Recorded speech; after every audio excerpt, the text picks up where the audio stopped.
All right, here is a mindset that I committed to when I was 20 years old that literally made me a millionaire by 30. And I want to share that kind of step by step and why unfollow the herd is literally the most important thing around everything I do, because I think it really identifies how to get to the point everyone wants to be, right? Like everyone wants to make it. Everyone wants to have achieved their time back, their time freedom.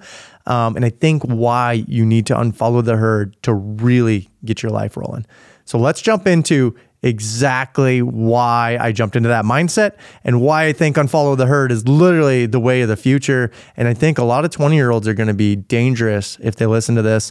Guys, my mindset when I was 20, and just a little context on my family. I was literally I grew up in a trailer park at age, 1 through 6. And I moved to a small town after that. My family is very frugal. I mean, we had food stamps and subsidies, and not saying any of that's bad. But then when that happened, my parents divorced.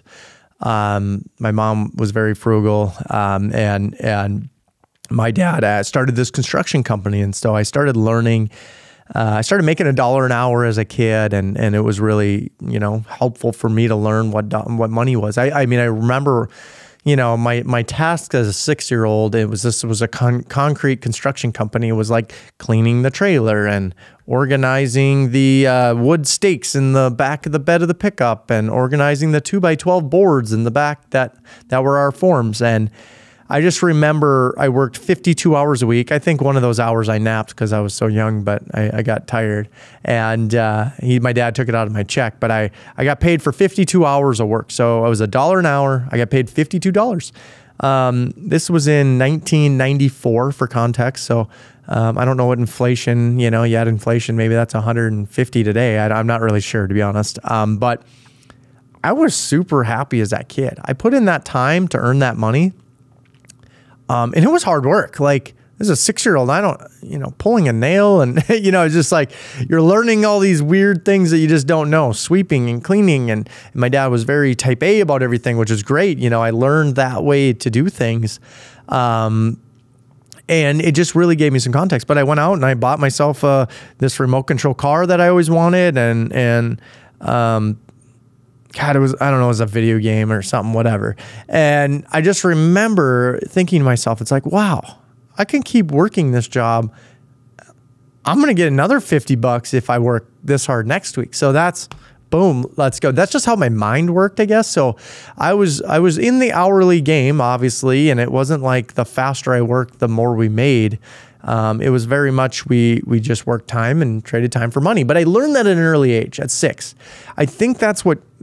And this didn't end, right? Like this kept going every year. And like I said, my mom and dad were separated. So I'd spend my summer with my dads and I'd spend the winter with my mom's going to school in a small town.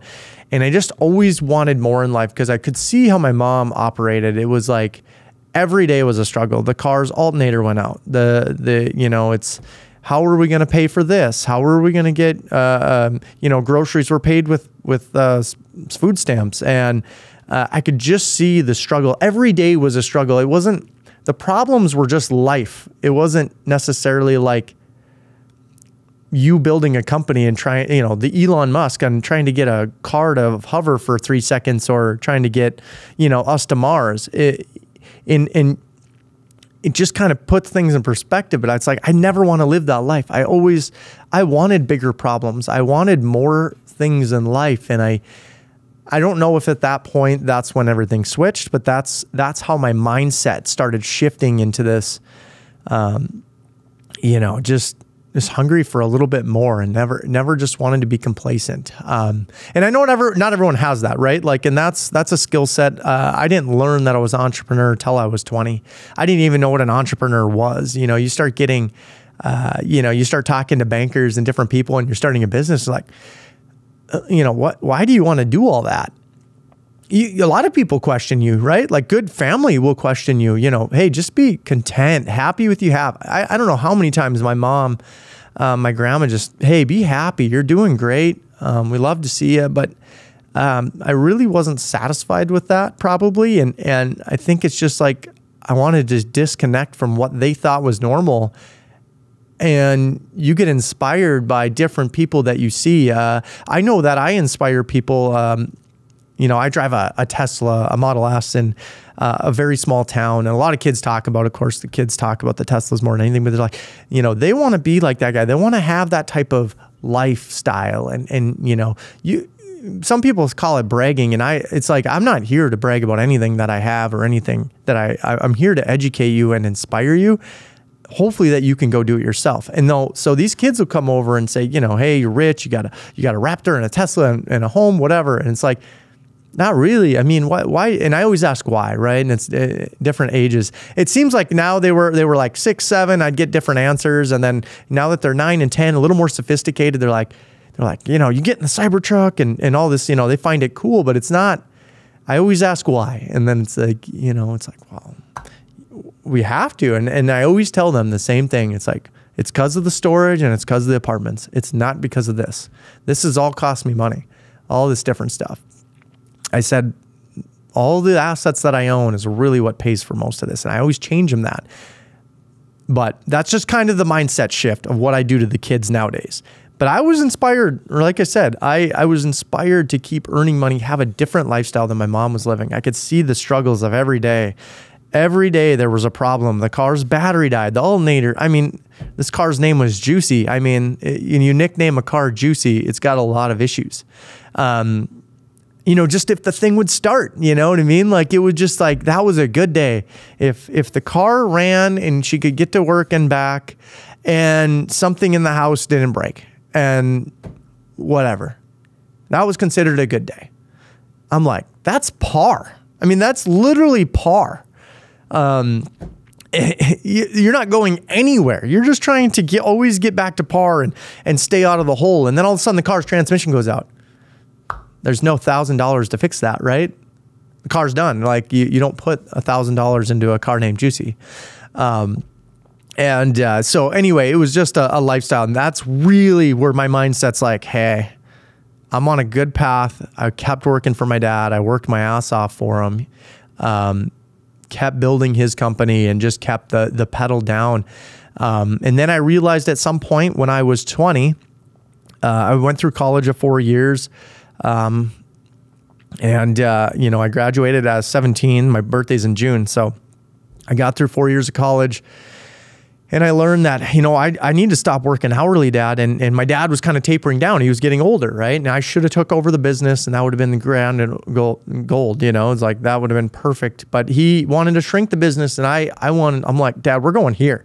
Like if I'm taking over, I'm going here. We just didn't have that conversation. We butt heads on that, different paths at different times of our lives. He could have found the opportunity in me. He just said, it's too risky. You don't know what you're doing. He wasn't wrong. But I had the motivation to get there. Dad, I need to disconnect myself from an hourly wage and I need to connect myself with getting jobs done. I get a job done. And maybe I thought it was going to take 3 days and it only took me 2 days. That's a lot more money, right? Now I can work. I mean, I actually worked more efficiently and less and made more money. That's obviously a commission style job, right? Like you get very good at a sales job. You could work 3 days a week and probably make more money than the rookies that coming in, right? That don't know what they're doing. And that's where I got. So then my job was very good. The problem was I had to keep growing and I had these ceilings to hit, but I was committed that I'm going to keep growing. I'm going to be committed that if you're not growing, you're dying. There's things that you have to listen to. And if you listen to any business expert, not just me, not just, you can listen to Warren Buffett, you can listen to anyone. If you're not growing, you're dying. It's so freaking true. And I had to stay on that path. That was my commitment because I knew if I stayed happy, I stayed content. Mark, you're great where you're at. That's fine. I'm not happy with that though. I'm happy when I'm most productive. I'm happy giving other people opportunity. I'm happy when other people are, satisfied by what I'm doing, whether it's an investor, an employee. If I can make more opportunities for them and make them more money, that's what pumps me up. But I understand that not everyone has that mindset. And I'm just telling you, that's unfollowing the herd. That's really where, you disconnect yourself from other people. Yeah, I'm no longer listening to anyone else. I'm only listening to my gut and myself and people that are way above me. Them are the people I'm listening to. And unfortunately, it hurts the people that are closest to you. It just hurts them because you're being different, and it's okay. Unfortunately, you have to move on in times, and it's okay to like really disconnect yourself from them and really motivate. And once I was on that path, yes, lots of pain and lots of things I would have done differently, but that's the commitment that you're going to have at 20 years old if you're going to change and be a millionaire by 30. I promise you, anyone I've talked to at 20 or just hit 30 or low 30s, a lot of my friends, you have to find that path that are super successful. Otherwise, by 20 to 30, they found a really good job and they're making a couple $100,000 a year. That's fine. But what does it look like 30 to 40? You make 200 to 300? There's not enough incentivization. That's not what unfollowing the herd means, right? Like, I want you to buy the company at age 30, and I want you to detect that path. I want you to disconnect yourself from hourly, and I want to disconnect yourself even from a salary. That's still time. Even if you have to still be at that job and you still have responsibilities and duties, but really focus on that mindset of growth, and you're going to have to disconnect. You're going to have to unfollow the herd. That's a lot of why this podcast exists.